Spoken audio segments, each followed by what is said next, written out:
یہاں یہ نہیں کہا گیا کہ یتیموں کو کھانا نہیں کھلاتے تھے.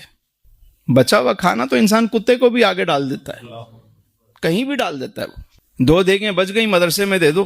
بھائی نہ بھی دیتے تو 2 گھنٹے میں ویسے ہی خراب ہو جاتی، آپ نے بھیج دی. تکریم کا لفظ ہے، کلا بل لا تکریمون الیتیم، ہرگز نہیں بلکہ تم یتیموں کو کسی خاطر میں نہیں لاتے تھے. تمہارے پاس مال آیا تو تم بھول گئے. یتیم کو لوگ خیرات دے دیتے ہیں، مال دے دیتے ہیں، عزت نہیں دیتے. یہاں عزت کی بات کی جا رہی، یتیم خانے بنانے کی بات نہیں کی جا رہی، یتیموں کو رسپیکٹ دینے کی بات کی جا رہی ہے.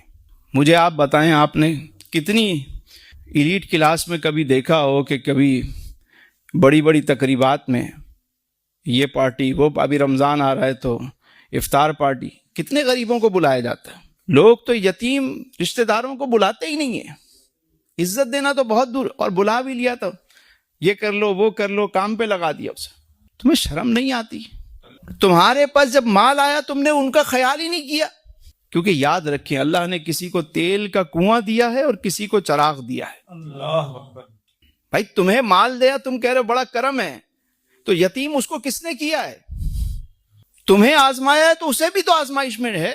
اور یاد رکھے، یتیم کی آہ جو ہے نا بہت زیادہ لگتی ہے. میرے حضور کا انداز دیکھیے، حضور تشریف لے جا رہے ہیں، جانے دو عالم صلی اللہ علیہ وآلہ وسلم. ایک یتیم بچہ تھا، ان کا نام تھا بشیر بن عقبہ، صحابی ہیں. والد انتقال کر گئے تو وہ بچہ جو ہے رو رہا ہے کھڑے ہو کر. مدینے کی گلی ہے، حضور تشریف لے جا رہے ہیں، بچہ رو رہا ہے. آپ علیہ السلام کے علم میں تھا کہ یہ بچہ یتیم ہے.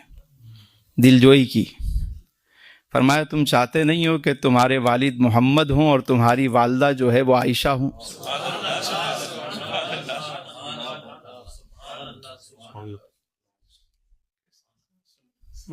اور فرمائے، ایک شخص کا بچہ گم ہو گیا، کچھ دن گزر گئے، خبر ملی کہ تمہارا بچہ فلاں جگہ کھڑا ہوا ہے، بچوں کے ساتھ کھیل رہا ہے.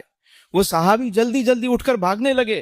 میرے حضور نے فرمایا رکو، آرام سے جاؤ، یہ جا کے مت کرنا کہ میرا بیٹا کہہ کے، ہو سکتا ہے وہاں کوئی یتیم بچہ بھی ہو.